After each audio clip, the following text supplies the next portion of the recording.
नमस्ते दोस्तों, आज इस वीडियो में हम बात करेंगे एनटीपीसी ग्रीन एनर्जी आईपीओ के बारे में। आज मैं डिसीजन बताऊंगा कि इसमें मैं अप्लाई कर रहा हूं कि नहीं कर रहा हूं। और सेकंड हम बात करेंगे गोल्ड ईटीएफ के बारे में, क्योंकि गोल्ड ईटीएफ थोड़े दिन से तेजी में है, उसके पहले गिरावट में था। गोल्ड को लेके जो सबके मन में रहता ना कि इतना गिर जाएगा, इतना बढ़ जाएगा और इतना कम हो जाएगा, उसके ऊपर मैं आपको बताऊंगा कुछ। पर सबसे पहले हम बात कर लेते पहले आईपीओ के बारे में, फिर थोड़ा हम गोल्ड ईटीएफ के ऊपर बात करेंगे, जिसे आप जान के मतलब आपके दिमाग थोड़े खुल जाएंगे। ईटीएफ नहीं, मतलब गोल्ड के ऊपर बात करेंगे, क्योंकि गोल्ड के प्राइस से ही ईटीएफ का प्राइस ऊपर नीचे होता है। तो गोल्ड के ऊपर हम बात करेंगे, ठीक है। यहाँ पे मैं आईपीओ ओपन करता हूँ और देखो NTPC green energy IPO subscription rate देखे 2 बजे तक, तो देखो अच्छा खासा सब्सक्रिप्शन हुआ है, ठीक है। मैं बोलूँगा अच्छा खासा हुआ है, क्योंकि एनटीपीसी ग्रीन है भाई, इसके ऊपर एनटीपीसी का हाथ है और इसका जीएमपी उतना खास नहीं है, तो भी लोगों ने अच्छा खासा सब्सक्राइबर किया है। और शेयर होल्डर कोटा में ऑलमोस्ट 1 गुना होने वाला है सब्सक्राइब, लोग लगता है आज हो ही जाएगा। तो अच्छा खासा इसमें सब्सक्राइब लोगों ने किया है। रीज़न क्या है? रीज़न यही है कि इस बार लोगों ने जीएमपी नहीं देखा, इस बार लोगों ने बिजनेस देखा, इस बार लोगों ने बिजनेस समझा है कंपनी के, कि कंपनी ग्रीन एनर्जी में काम करता है, फ्यूचर वही है, डिमांड बहुत है। अभी तक बहुत जगह चारों तरफ हमको सोलार पैनल, ये सारे ग्रीन एनर्जी वाले इक्विपमेंट दिखते ही नहीं है। तो आने वाले टाइम में ग्रोथ वगैरह बहुत है, जिसके वजह से लोगों ने इसको चूज़ किया है, आईपीओ में अप्लाई किया है। प्लस इसका प्राइस बैंड भी 100-110 रुपये के आसपास है। तो एक कोई ग्रीन एनर्जी वाला स्टॉक जो 110 रुपये में मिलता हो और प्लस इसके ऊपर एनटीपीसी जैसे बड़े कंपनी का हाथ हो, मतलब उसका ही ये सारा चीज़, तो वैसे तो लोग क्यों नहीं सब्सक्राइब करें। तो इसके लिए लोगों ने अप्लाई किया रहेगा आईपीओ में। पर मैं इसको अभी अप्लाई नहीं करूँगा, मैं लिस्ट होने के बाद इसमें देखूँगा कि क्या करना है। रीज़न क्या है? रीज़न यही है कि देखो इसकी वैल्यूएशन थोड़ी लगती है ज़्यादा, तो इसका जो भी वैल्यूएशन रहेगा लिस्ट होने के बाद, ऐसा भी हो सकता है इसमें, देखो लिस्ट होने के बाद मान लो कि कम प्राइस पे लिस्ट हो, 90 रुपये 80 रुपये, क्या पता 90-80 रुपये पे लिस्ट हो, उस टाइम पे कोई नहीं पूछेगा, ऐसा भी हो सकता है। ध्यान देना, मान लो कि 90-80 रुपये पे लिस्ट होता और उस टाइम पे इस स्टॉक को कोई पूछेगा नहीं, लोग गाली देंगे भर भर के सोशल मीडिया पे, ये है वो है, हम तो बोल ही रहते हाई वैल्यूएशन है, मत लो, ऐसा लो, और क्या पता फिर थोड़े दिन के बाद फायर हो जाए, ठीक है। ऐसा भी होता है, लोग जिस चीज़ का नेगेटिव ज़्यादा बनाते हैं ना, लोग रिटेलर, तो ऊपर से न्यूज़ निकालते हैं कि नेगेटिव बनाओ, और जब नेगेटिव बनाएंगे उसको कोई पूछेगा नहीं तो बड़े लोग उठा लेंगे माँ। तो ये सारी बातें भी होती है। तो मैं क्या करूँगा, मैं तो देखो अभी अप्लाई नहीं करूँगा, इतना अच्छा खासा जीएमपी भी नहीं है। और बात रही ग्रीन एनर्जी की, तो मेरे पास बहुत ऑप्शन है अभी मार्केट में। वारी है, अडानी ग्रीन है जो कि बहुत गिरा हुआ है, तो ऑप्शन बहुत है मेरे पास ग्रीन एनर्जी के लिए। तो मैं जल्दीबाजी नहीं करूँगा इस आईपीओ में, कि फियर ऑफ मिसिंग नहीं रखूँगा। भले लिस्ट होने के बाद ये 50 रुपये भी ऊपर चले जाए, 150, मुझे कोई फ़र्क नहीं पड़ता। हाँ, लिस्ट होने के बाद इसकी जो सही वैल्यूएशन रहेगी, मार्केट उसको दिखा देगी कि ये तेरी सही वैल्यूएशन है।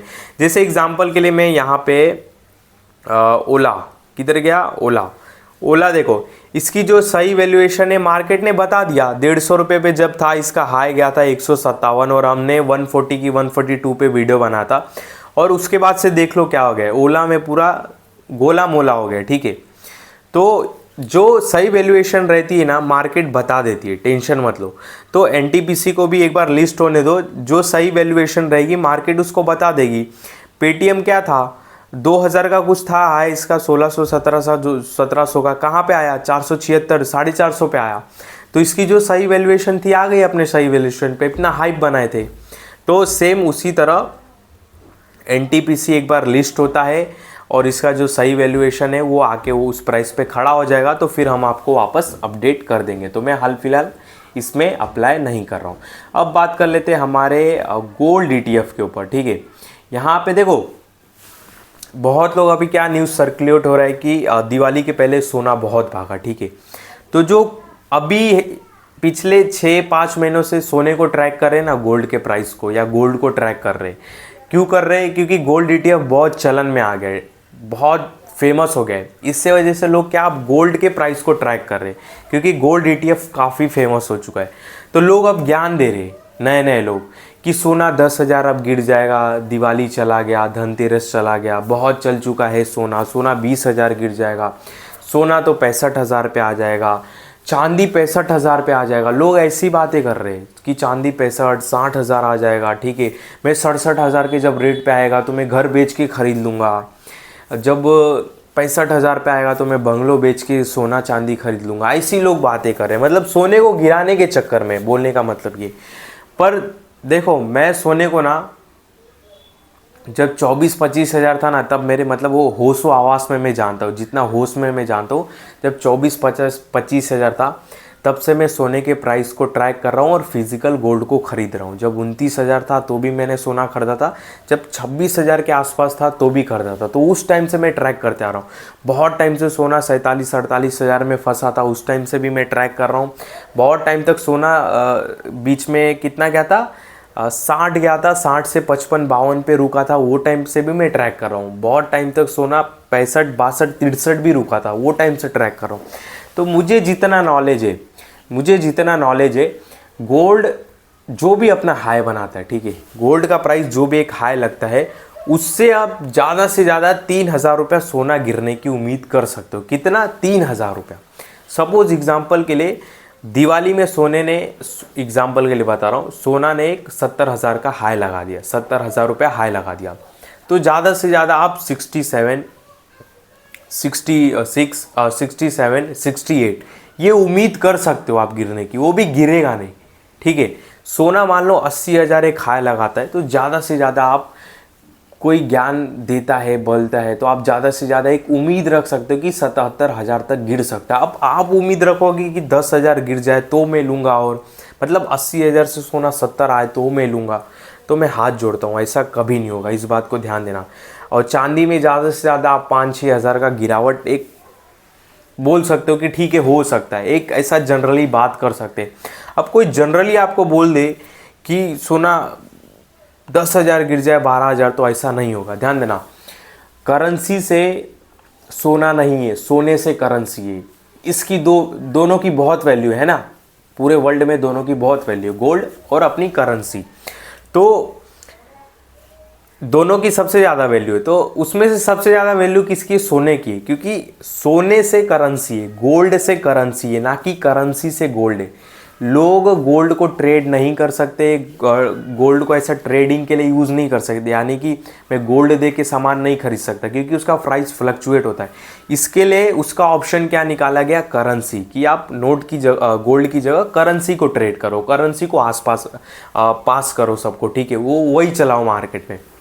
तो इस बात को ध्यान देना, गोल्ड से करेंसी है, करेंसी से गोल्ड नहीं है। और ये मैं क्यों बता रहा हूँ? क्योंकि गोल्ड के प्राइस नीचे जाने से और बहुत ऊपर जाने से मार्केट मार्केट मतलब कौन सा मार्केट बोल रहा हूँ? जो गोल्ड का मार्केट है, जो अदर मार्केट है, जो लोगों के, जो रिजर्व लोगों, बड़े बड़े बैंकर्स और बड़े बड़े जो देश रखते हैं, उनको इफेक्ट पड़ता है। तो गोल्ड कभी भी अचानक से नहीं आपको 10,000 बढ़ता हुआ दिखाई देगा, और कभी भी नहीं ऐसे कि 10,000 टूट जाएगा, क्योंकि इससे बहुत बड़े बड़े बिजनेस पे इफेक्ट पड़ेगा। जो ज्वेलरी वाले बिजनेस है उनको बहुत इफेक्ट पड़ेगा, जो कि कभी हो ही नहीं सकता। तो ज़्यादा से ज़्यादा आप सोने में क्या गिरावट की उम्मीद कर सकते हो? 3,000 का, जो भी उसका हाई है। चांदी में कितना? 5-6 हज़ार। कोई आपको बोले 10,000 और टूटेगा तब लेना, चांदी 30,000 टूटेगा तो और लेना, चांदी 65,000 आएगा तब लेना, तो हाथ जोड़ता हूँ, आप तो फंस जाओगे। तो मेरे बोलने का मतलब यही है कि अपना उम्मीद हमेशा, मतलब अपना जो नज़रिया है गोल्ड को लेके, हमेशा बाय साइड पे रखो, ठीक है, ना कि नीचे बॉटम साइड पे रखो कि मैं बॉटम पकड़ लूँगा सोने के प्राइस को, मैं सोना को 70 पे ही खरीदूँगा। ये कभी, मतलब पहले बोल रहा हूँ, कसम मत खा लेना कि सामने वाले किसी ने आपको ज्ञान दे दिया है, ज्ञान चिपका दिया है कि सोना 10,000 टूटेगा तो ही लूँगा, तो ये मन में ना बैठा लेना, नहीं तो आप लॉस में हो जाओगे, ठीक है।